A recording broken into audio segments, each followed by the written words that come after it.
My Karels, how are you?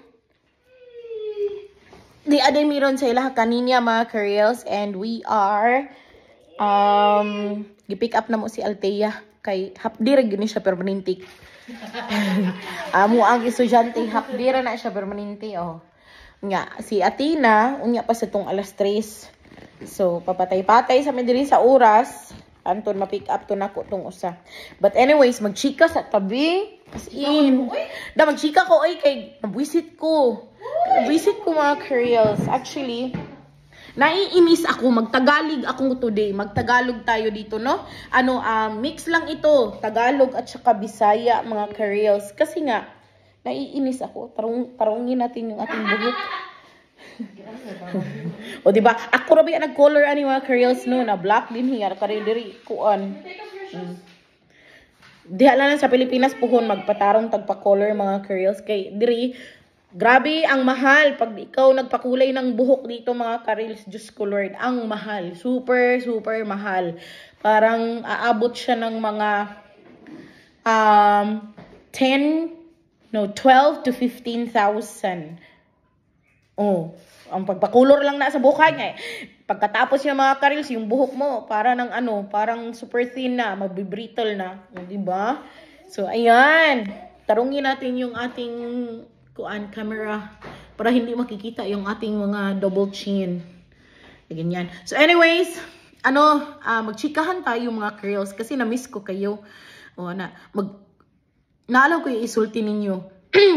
Ako ba, naglagot ko aning mga vlogger, not all ha, I will clarify this, not all, but some of the vloggers na bago pa lang din sa Australia, mga student visa, karamihan ba, not all, kasi may nakita lang ako sa sa Facebook na nagbo-vlog siya, tapos parang tinanong siya kung paano siya nakapunta dito sa Australia, kung ano yung way niya na pagpunta dito sa Australia. Ang pangit naman ng cellphone. Pangit naman ng ayan na lang. Sige, ganyanin na lang natin. So, paano siya nakapunta dito sa Australia? Tinanong siya mga Karels. Tapos, ang sagot niya, 5 stages daw ang pagpunta dito sa Australia. So, number 1 daw, tourist.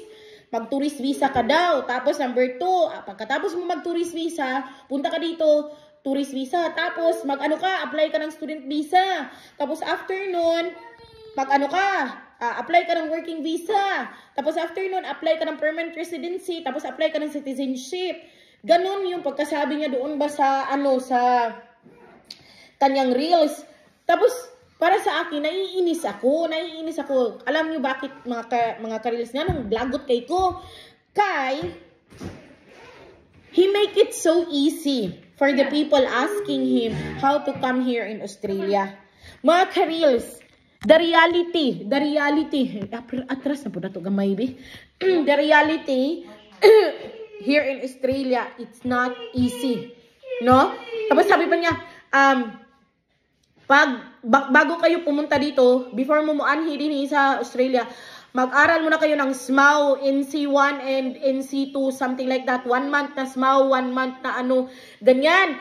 Yung pagkasabi niya. So parang, if I were a Filipino in the Philippines and want to have a better life, a greener pasture, syempre, gagawin ko yung sinabi niya. Kasi nasa Australia na siya, di ba? Parang gano'n na, kanang gustuhon dyan na ko, to nga, kanang sige mo training pug ko ingon ani mo training pug ko ingon ana dai ko man mag tourist visa ko dai ko man mag-apply na ko dito student dai kabut dito ana.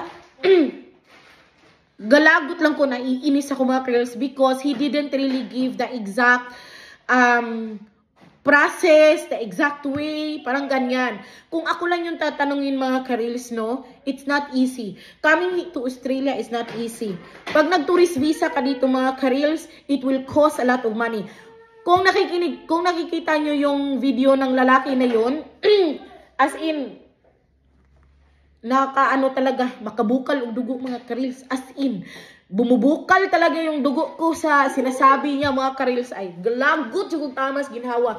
Nga karami early sa buntag mo mo makita ba nga mao niyang gibuhat, mao niyang gikuan. Ay, Diyos ko Lord, murag sige apply kag tourist visa, abutin mo dire, wa na pila ka kuan lang before ma-expire imuhang tourist visa, apply na rin kag student visa, pagkahuman makatrabaho din ka diri. Uy, dili inana ka sayon.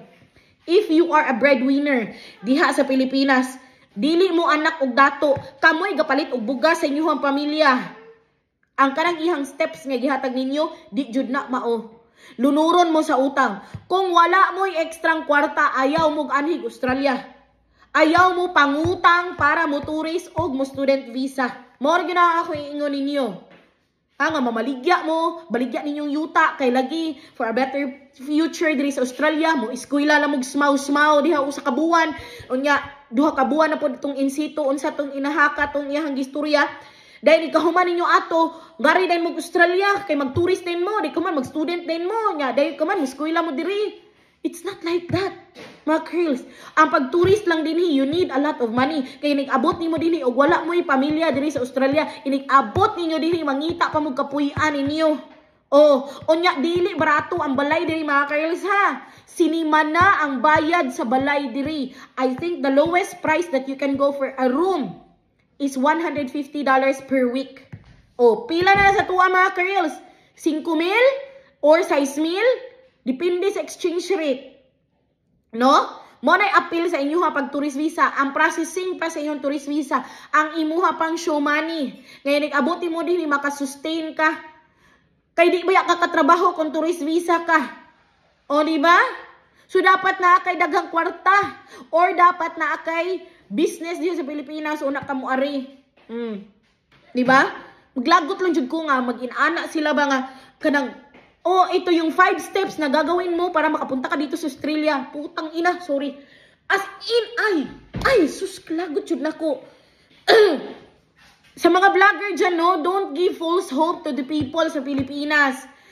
Why can't you just be transparent to them? Nga mauni ang sitwasyon din sa Australia. This is the reality. Dili inanak ka sayon. Mag-tourist visa mo din 3 months before you transition to student visa. Mag-transition mo sa student visa, mubayad pasad mo, mukuha mo og agent para inyuhang bayaran. Di ba?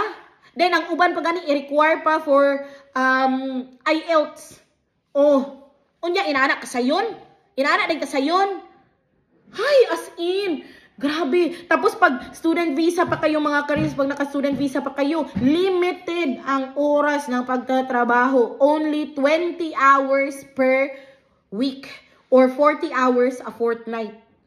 Kanang inyuhang 20 o 40 hours a fortnight, igo na po na ninyo pangbayad sa inyong balay, pangkaon, o pangbayad sa inyong tuition. Kaya of course, mabayad sa mag-tuition, no? Dili inanak ka sayon. As in, kaya nga ako, galit na galit talaga ako mga kareels. Naglagot jud ko. Nagalalog. As in, mura jud. Lamian na jud sukmagon atong niya ba? Nakalimot na jud ko siya hampangan tong inahak, tong tawhana. Nga, nag-eskwela siya diri. Eskwela siya ron diri. Kuan iyang eskwelahan kanang welder. Nag-welder siya diri. So, kana nga, kuan mga kareels, okay pa din na kay ngano ikahuman ana, I don't know makakita pa mag-employ, makakita ba dayon og employer, pero mo lagi na no. Tourist ka, after 3 months mo transition ka to student visa. Ang student visa mga girls is it will cost you a lot of money as well, kay mobayad pag kag agent unya naapay kadang inyuhang health insurance nga perting dako kayo ang health insurance sa student. Student visa dako kay insurance mga 2,000 o 3,000 man siguro dolyares. Unya ang bayranan pa ninyo ana sa inyong agent, ang tuition pa ninyo. Unya may nagbata-bata pa mo. Nya karon na nay bag-o, more than 35 years old, dili na hatagan og postgraduate visa. So within that student time, mangita mo og employer, unya wa mo employer. Wa di mo kakita dag employer, dili mo ka-apply aring working visa. Di ba? Tinuod, grabe ang pagpangitaay na mo dinhi og mga tao. Grabe kadaghan. Og gi-require nga mga tao diri. Pero naasad sila mga selection criteria, mga careers. Naapod sila gipangita. Di ba? Ikaw man og panalitan. Good kung may sponsoran ka. Og working visa. Na kay 4 years nga kanang kuan, maka-work ka full time. Ang problema na pod og ang kumpanya nimo mo sponsor ba og PR. Daghan kay tanan dinhi nga naabot dinhi sa Australia na ay working visa pero ang employer dili mo sponsor og permanent residency. Mao na nga mangita na pud sila og laing employer nga mo sponsor nila og permanent residency. Di ba dili inana ka dali, dili inana ka sayon. Once ma-PR na ka kana diha sayon na gid kay tanan. Nindot na gid kaayo ang kinabuhi diri sa Australia. Pero again, it's not that easy good. No? Kung kamo, mga breadwinner diha sa Pilipinas, kamoy gapalit og tik-tik or binlod o tanan bugas, klase sa bugas sa inyong pamilya, Australia is not the best place for you to start as a tourist or student visa. No? Ako gani mga karyos, dugay na ko diri sa Australia. Na ako'y mga manghod. Akong manghod si Dunong Aldwin, na po diri sa Australia karon. Pero never ko na giaghat nga dali diri dong pag student diri dong. No. Unsa akong gibuhat sa manghod mga karyos? Kay kibaw ko unsay gasto ug unsa tanan ug wala pa gyud kasiguruhan. Bisan akong manghod, graduate na og mechanical engineer sa Pilipinas. Kuan pa gani na license, o di ba? Pero wala gyud ko. Even ako ang manghod sa dun si Meljun, wala sad ko nig-offer og student visa. Dili ko ganahan anak nga pathway para lang nako. Akong giingon sa manghod laki ni Aldwin pang experience og naamoy 5 years experience anak nga field. Dali na ang inyong pagsud dinhi. Makakita na mo og employer, makapang-apply na mo. Sa akong giingon sa manghod laki ni Aldwin, dong pag mekaniko dong, I know you're an engineer, pero pag mekaniko dong, diin si Dudong nagsugod, Atlas, Carmen Copper, mga karils. Nagmekaniko, akong manghod dito, heavy duty. Oh, engineer pa na akong manghod ha, pero nagmekaniko akong manghod. Gikaluyan sa Ginoo mga karils, wala kabot og usa ka tuig, gida siya og Saudi Arabia mga karils. Si, naka-direct hiring from katuyahang kompanya sa una. O diba, nisugod ang akong manghod og pang-experience. Niabot siya sa Saudi Arabia. Pila siya katuig sa Saudi day? Mga 3? O 3 kapin katuig mga girls. But before that, nasad siya mga gagmay experience. Gibalhin siya sa iyang same company from Saudi Arabia. Gibalhin og Australia. O diba, nindot kaayo ang proseso mga girls. Wala jud mi nagkabilat-bilat. Pero inguna na man gani nga musugod yung ka dito, diri ka mag-experience sa Australia, wa kay hanaw, eskwela-eskwela lang karon kaari kag Australia, pareha ng istorya ng uban, tulad ng sinasabi ng iba dyan, napunta kayo dito, mag-smaw lang kayo, one month lang na in situ, libre, in C1, in situ, bilat, di ba? Sayop na, imanggingan, as in, tapos, mag-ano kayo dito, mag-tourist, tapos sa tourist visa, mag-ano kayo, student, like, fuck you. Sorry. I'm so sorry for my words. Pero, sayop ng imong giingon, o ayaw pangamong sa imuhang kalisod, nga giagian diri sa Australia, ayaw pangamong sa uban. Those way, kana nga pathway mga girls, nga mag-tourist, then ikahuman, student, then after that, working. Those are the pathways for people who can afford. Pero og mga tao lang gani sad mo nga dili in town kay ang inyong kwarta hiniktan ra pod og lanot, ayaw na lang gyud. Mayo pa musugod mo sa Saudi Arabia, have your experience there, or Japan, pang experience mo, or local lang sa work mo diha sa local og 1 to 2 years. Di ka man pang abroad mo, go to Saudi Arabia, go to Japan or any other country, Singapore baron. Ano inyo pagsudi ni sa Australia, dali na lang kaayo. Kay working visa na ang inyo haagian. Dili kay musugod mo student. Dahil ka man mo eskwela-eskwelay na niya. Sa Pilipinas, namaligya mo giyuta, namaligya mo mga karabaw, namaligya mo mga baka, unsa pa na yung gipamaligya diha. Parang gimari diri kay nakita niyo sa vlog nga ingon ani ang sitwasyon, nindot kay sana ni sa Australia. Hoy dili. Uy, but gyud na, but. Igabot inyo din as a tourist visa. Di mo katrabaho. Mahibawan kayo mo na narabaho mo, paulian mo sa Pilipinas. Nga nagtuo mo, student mo, makatrabaho mo full time? No, 20 hours per week. That's the only allowed time na makatrabaho mo, or 40 hours a fortnight. Unya, ang iyong utang dito sa Pilipinas, gatubo 10%. Uy! Ayong anak, may pay, mag-experience mo sa other countries or diha locally, mag-experience mo, make yourself, haitong sa nato. More gina akong gingon permentation sa ako ang manghod sa una. Dong, nindot man, gwapo gid kayo, himuon ka na ako diri student visa. But, I want you to grow wings. Nga, muanhi ka Australia, haniti na ka. Kamao na ka. Nga, sponsoran ka sa kumpanya, i-PR jud ka. Dili kay ahat-ahat nga pagkahinog ba? Ahat-ahat bitaw nga kanang dalion gyud. There's no easy way to success, mga girls. Success is not overnight. Mo na akong gingon ninyo, muagi gyud taw kalisod. We have to be patient. Mo na akong gingon. Kaya yun sa mga vlogger dyan sa iba't ibang panig ng Australia na kunwari maganda yung buhay dito, nag-i-student, ganyan. Tell them the truth. Tell the people who's watching you the truth. Don't sugarcoat sa ugun sa inyo nahitabo kung ano nangyari sa inyo dito sa Australia. Para anuhin karang iaghat sa ninyo sila diri pumunta dito sa Australia.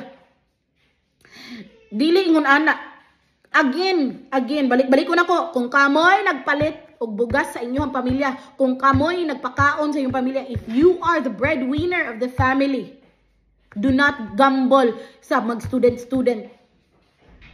Go to other countries, have your experience in there, pang-experience ito 5 ka tuig, then come to Australia. That's the easiest way. Dili kay mag-student-student mo, ya kamoy kapalit og bugas, na maligya mo dito, inyuhan tanang karabaw, wala na nagamit yung girikanan, kay gibaligyan yung karabaw, kay mag-student-student lagi mo dire, asa pa yung mga yuta, gibaligyan ninyo, kay kunuhay, Australia will offer you a greener pasture, better future. No, it's wrong. It's wrong. Mura gina akong iingon ninyo. No? As in, kahapon pa talaga to yung nararamdaman ko ba? Kahapon pa talaga to na parang nagagalit ako. Parang gusto kong kumutin yung mukha ng ano ba? Og naduol pa lang ito. Ay, Diyos ko Lord. Ako yung ingnan. Sayop na. Imong istorya dong. Wag kang mag-vlog. Wag kang mag-vlog ng ganyan. We are content creators here. We have to give them the right tips or the right things. No? See, yung kapatid ko nga din sa Pilipinas, mga Curly, si Miljon, sabi niya, mag-student ako dyan sa Australia. Sabi ko, ano yung student na gusto mo? Ano yung pathway na gusto mo? Hindi siya makapagsalita sa akin. Sabi ko, no, you stay in the Philippines. Make up your mind. Kasi, pag pumasok ka na ng Australia, mag-student ka na dito, ay, wala na talaga. Mahirap na, mahirap. Tapos, you're just wasting your time if you don't know what you want to do here. Waste of money, waste of time. Oh, mora na akong ingon ninyo. If you are not good on what you are doing, then don't come to Australia.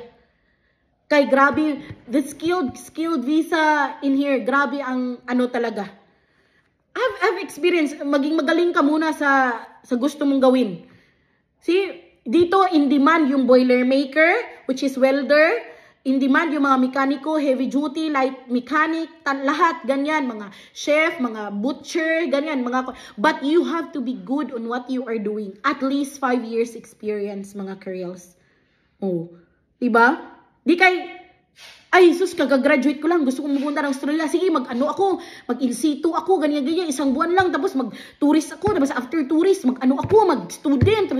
Tapos ang imong kwarta. Gamay ra. Oh, dapat na kayo mga $500,000 pesos. Una ka maring Australia. Kay questionon po ka, marihani kag tourist ka. Ngayon mo ang kwarta, 10,000 ra. O di 20,000. Oh, marihani kag Australia. Ngayon mo kwarta, 20,000. Ibutan na to mga $600. Asar ka kutob. Pila ram nakadlaw. Nga mo eskwela pa kag, mo ato pa kag student. Student visa ka pa. Magkano yung bayad sa immigration agent? Tapos yung ano mo pa, yung insurance, 1 year pa babayaran nun. Oh, ay, Diyos ko Lord. Kaya wag na. Have your skill. Mag-experience ka muna dun sa ibang bansa na libre. Kayo yung sinasahuran, ganyan. Oh, yan lang yung suggestion ko. sa mga gustong mag-student visa dito sa Australia, gustong mag-tourist, and then after tourist, mag-switch to student visa, know yourself first. Tingnan nyo muna kung kaya nyo ba. Kung yung pamilya nyo sa Pilipinas, okay lang ba na hindi kayo magpapadala for 1 year or 2 years at least. Na sarili mo muna yung unahin mo. Tapos pag nagiging okay ka na dito sa Australia, saka mo sila tutulungan. Yun yung muna yung anuhin mo. Parang ano mo sa sarili mo. Kausapin mo yung parents mo. Kung ganon ba, okay ba sila sa ganon. Then go for it. Mag-tourist visa ka, tapos after doon, go. Kasi mahirap dito. Kahit may mga pamilya ka dito, mahirap din. Pero the advantage lang kung may pamilya ka dito, libre na yung tirahan mo, libre yung pagkain. Pero paano kung yung mga taong walang pamilya dito? O, di ba? You're gonna pay everything. You're gonna pay for it. Everything. Lahat, babayaran mo. O, di ba? So, yun lang po. Like, sa mga panawagan po sa lahat ng vloggers dyan na, within Australia, be transparent to the people who's asking question. Kaya nga sila nag-ask ng question sa inyo because gusto din nila yung buhay mo. Be transparent to them. Huwag nyo naman silang bigyan ng false hopes. Yung parang, madali lang. Yung 5 stages lang. Bilat mo. As in, galit ako. Ako mga girls, na high blood ako nung sayo. Na high blood ako maaga ako na high blood.